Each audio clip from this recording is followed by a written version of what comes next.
The Acceleration Asymmetry, an audio lesson for curious minds. A Matrix Q Academia audio lesson. How to use this lesson. This lesson is written to be read aloud, slowly, like a story you tell someone you care about. It works for a 13-year-old sitting with a parent. It works for a 15-year-old listening alone with headphones. And it works for an adult who wants the same idea explained without jargon. Because the truth is, the biggest ideas in economics are not actually complicated. They are just usually explained badly. Wherever you notice 3 dots, that is a place to pause. Let the idea land before moving to the next one. Wherever you see a question, stop the audio if you need to, and actually think about your own answer before continuing. This lesson is not meant to be received. It is meant to be thought through, together. Let's begin. Part 1. The race you didn't know was happening. Imagine 2 runners on a track. The first runner is technology. Technology has been training for this race for a very long time, and lately it has gotten incredibly fast. Every year, computers get smarter, robots get cheaper to build, phones connect to the internet from literally anywhere on Earth, even the middle of the ocean, using satellites. Video games get so realistic and so vast that millions of people spend real money buying things that only exist inside a screen. Technology is not just running fast, it is running faster every single year. The second runner is us, human beings. All of us together. You, your parents, your teachers, people in every country on Earth. Here is the question this whole lesson is built around, and I want you to actually sit with it for a second. If technology keeps running faster and faster, is humanity's runner speeding up at the same rate? Take a breath. Think about your own family, your own town. Are most of the adults you know becoming radically more capable of building wealth, starting businesses, and using new tools to create opportunity at the same speed that the technology itself is improving? Here is what the evidence actually shows, and it might surprise you. The answer, for most people, right now, is no. Technology's runner is pulling ahead. Not because people are lazy or not smart enough. It is because nobody ever taught most adults how to run this particular race. And that gap between how fast technology is moving and how fast people are learning to use it to build something for themselves is what we call the acceleration asymmetry. Asymmetry just means 2 things that used to move together are no longer moving at the same speed. That's it. That's the whole big scary sounding word. Part 2. 4 things speeding up at the same time. Let's slow down and look at exactly what is accelerating, one at a time, so it stops feeling like one giant blur of the future and starts feeling like 4 separate, understandable things. The first is artificial intelligence. You already know this one. Chatbots that can write, draw, answer homework questions, even have conversations that feel almost human. What's important is not that AI exists, you already knew that. It's that AI became normal, everywhere, faster than almost any technology in history, faster than the internet did, faster than smartphones did. The second is robots and connection. Robots used to be something you only saw in a factory or a movie. Now they're becoming affordable enough and smart enough that some companies expect hundreds of thousands of them to be working alongside humans within just a few years. And thanks to satellites circling the Earth, a robot or a person can now stay connected to the internet from literally anywhere. A boat in the middle of the Pacific Ocean, a village with no phone towers. Connection is becoming something that follows you everywhere, instead of something you have to go find. The third is games and digital worlds. This one is probably closest to your own life already. Video games are now a bigger business, worldwide, than movies and music combined. And games are not staying flat screens forever. They're becoming more social, more 3-dimensional, more like actual places where people spend time, make friends, and yes, even earn or spend real money. Games are quietly becoming a preview of how a lot of future economic life will feel. The fourth is entrepreneurship, which is just a fancy word for building something of your own. One person today, using AI tools, can build things that used to require a whole company of 50 or 100 people. That sounds amazing, and it partly is, but here's the twist we're about to get to. 4 things, all accelerating together, at the same time, all around the world. Let's pause here for a second. If all four of these things are getting easier and cheaper, shouldn't everyone be getting richer and more capable automatically? Think about that for a moment before we go on. Part 3. Why cheaper tools don't automatically make people richer. Here is the part that surprised even the researchers who studied this. Imagine someone hands every kid in your school a brand new professional guitar. Amazing tools, all the same, all free. Does everyone in the school become an amazing guitar player by next week? Of course not. Because having the guitar was never the hard part. Knowing how to play it, practicing, learning chords, understanding rhythm, performing without freezing up, that was always the hard part. The guitar was never the bottleneck. The human skill was. This is almost exactly what the research found about money, business, and technology. When researchers studied real people around the world, they found something important. Nearly half of people say fear of failing is the main reason they never even try to start something of their own. Financial education, actually understanding how money, saving, and investing work, is still weak almost everywhere, even in wealthy countries. And even when people do get access to business training, the classes only move the odds a little bit. They mostly help people start something. They don't reliably help people keep it alive. So here is the honest answer to the question from before. No, cheaper tools do not automatically make people richer. Just like a free guitar doesn't automatically make you a musician. The tool was never the missing piece. The human capability was. And that leads us to something even more important. A discovery buried inside this same research that I think you're going to find genuinely interesting. Part 4. The 3 things AI cannot take from you. Here's a way to think about it. Imagine everything a person can learn or do is sorted into 3 boxes. Box 1 is information. Facts, definitions, what year something happened, how a formula works, what a word means. AI is now extremely good at this box. You can ask it almost anything, and it usually knows. Box 2 is trained skill. Things you get better at with practice. Coding, writing, drawing, doing math, speaking a language. AI is getting better at a lot of this box too. Not perfect, but genuinely good and improving fast. Box 3 is different from the other 2 in a way that matters enormously, so listen closely to this one. Box 3 is lived, proven, trusted human experience. It's the difference between reading a book about how to be brave and actually being brave the day it mattered. It's the difference between knowing the theory of how to comfort a friend who's sad and actually being the person your friend calls at 11 at night because they trust you specifically. It's judgment earned through real situations. It's the quiet trust people build in you over years because you showed up again and again and did what you said you'd do. AI cannot fake box 3. It can describe it. It can even sound like it understands it.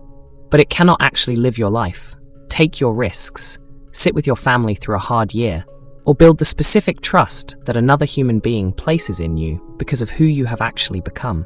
That has to be lived. It cannot be downloaded. Here's the big idea of this whole lesson, so let's say it clearly and let it sink in. As Box 1 and Box 2 get taken over more and more by AI, Box 3 becomes the rarest, most valuable thing a human being can develop. Not because it's mystical or magical, because it is the one box that genuinely cannot be copied. Take a moment. Think of one person in your life, a parent, a coach, a grandparent, a teacher, who you trust completely, not because of what they know, but because of who they've proven themselves to be over time. That trust is Box 3. Nobody can build that for them. They had to build it themselves through real life. Part 5, a trip around the world. Now let's take a short trip, because this asymmetry doesn't look the same everywhere on Earth, and some countries have found clever ways to close the gap. Let's go to Norway first. Norway found oil a long time ago, and instead of a few people getting rich and everyone else getting nothing, the government put the oil money into one giant shared savings account for the whole country, a fund worth over $2 trillion today. They even made a strict rule for themselves. Never spend more than a small slice of it each year, no matter how tempting. Because of that discipline, Norway is one of the most equal, stable countries on Earth, even as technology changes everything around it. Now let's go to Kenya, in East Africa. Kenya didn't have Norway's oil money. But something else happened there. Almost everyone, even people without bank accounts, started using their phones to send and receive money, called mobile money. Over 90% of adults use it. Farmers use it to get small loans for seeds. Researchers found something remarkable. Just having access to this phone-based money system made people significantly more likely to start their own small business. Kenya didn't need a bank on every corner. It needed a phone in every pocket. Let's stop in Singapore and the United Arab Emirates next. Two small, tightly organized countries where the government and businesses work closely together. Both have the highest percentage of people actually using AI in their daily lives anywhere on Earth. Not because they're the richest, because everyone is moving in the same direction, together, on purpose. One more stop, South Korea, where people are learning to use new technology faster than almost anywhere else in the world, and where inventors are creating and patenting new AI ideas at the highest rate per person globally. Speed and depth growing together. Here's what's fascinating, and I want you to really notice this. None of these places succeeded because their people were somehow smarter or more talented than everyone else. They succeeded because someone built a bridge, a system already in place, that let ordinary people cross from technology exists to I can actually use this to build something for myself. Norway's bridge was a shared savings account. Kenya's bridge was a phone. Singapore's bridge was teamwork between government and business. So here's a question worth sitting with. What bridge exists in your own life, your family, your school, your community, that could help you cross from just knowing about opportunity to actually building something with it? What happens if nobody builds a bridge? Now let's talk gently about the harder part, because understanding a risk clearly is not the same as being scared of it. It's actually the opposite. Understanding something clearly is how you stop being afraid of it. Imagine a big dinner where a restaurant made way more delicious food than usual because they got a new, super efficient kitchen. Amazing, right? Except imagine that at the same time, most of the guests at the dinner are earning less money than the kitchen staff and the restaurant owner. The food is abundant, but fewer people at the table can actually afford to order it. That's a simple way to picture something researchers are watching closely in the real economy right now. Companies are becoming incredibly efficient and profitable using new technology. But in several major countries, the portion of money going to regular workers as wages has been slowly shrinking compared to the portion going to company profits. At the same time, more families are struggling with debt than in over a decade. And governments, the ones who might normally step in to help smooth things out, are already carrying near record amounts of debt themselves, which means they have less room to help than they used to. If this pattern kept going, unchecked, for many years, it could create real strain. For families, for businesses who can't find enough customers with money to spend, and eventually for governments too. This is not a prediction that it will definitely happen. Serious researchers actually disagree about this. Some believe, like every major technology before it, the steam engine, electricity, computers, this new technology will eventually create just as much new opportunity as it disrupts, the way it always has in the past. Others are genuinely worried this time might be different, because AI can replace so many kinds of work at once, so quickly. Here's the honest, grown-up answer, and it's the same answer real researchers give. Nobody knows for certain yet. What we do know is that the early warning signs are real and worth paying attention to, and that the countries and communities who build bridges, like Norway's fund or Kenya's phones, are the ones showing us it doesn't have to end badly. The outcome isn't fixed. It depends on what people, families, and communities actually do next. And that brings us to the most important and most hopeful part of this whole lesson. Part 7. The one thing you can actually build, starting now. Remember box 3 from earlier? Lived, proven, trusted human experience. The thing AI cannot copy? Here is the genuinely good news hiding inside everything we've just talked about. You don't have to wait for your government to build a giant savings fund like Norway's. You don't have to wait for your whole country to get a perfect system like Kenya's phones. Box 3 is something you can start building yourself, today, no matter your age, Because it isn't about money. It's about becoming someone whose judgment, character, and capability are real and provable. This is exactly what something called the complete human gymnasium is built around. Think of it less like a school that fills your head with facts, and more like an actual gym, except instead of training just your muscles, it trains 12 different parts of what makes you a capable, coherent human being. How you think, how you handle your emotions, how you create things, how you connect with other people, how you show up when things get hard. Just like a gym doesn't make you strong by talking about exercise, this kind of training doesn't make you capable by talking about it either. It works through real, repeated practice in a steady rhythm over time. And here's something important that separates this from a lot of other self-improvement programs out there, and it's worth explaining honestly, because you deserve honesty, not hype. A lot of famous motivational programs and money mindset seminars make big promises but never actually publish real proof that they work. No independent records, just impressive stories. The complete human gymnasium is being built differently, on purpose. Tracking real results over time, honestly, so that eventually there will be actual, trustworthy proof of what genuinely helps a person grow, not just an inspiring story. Part 8, a question to carry with you. Let's close where we started, with the two runners on the track. Technology and us. Technology is going to keep getting faster. That part is basically certain, and it isn't really in your control, or mine, or anyone's alone. But here's what actually is in your control. You get to decide how much time you invest in your own box 3. Not information. You can look that up anytime. Not even just skill.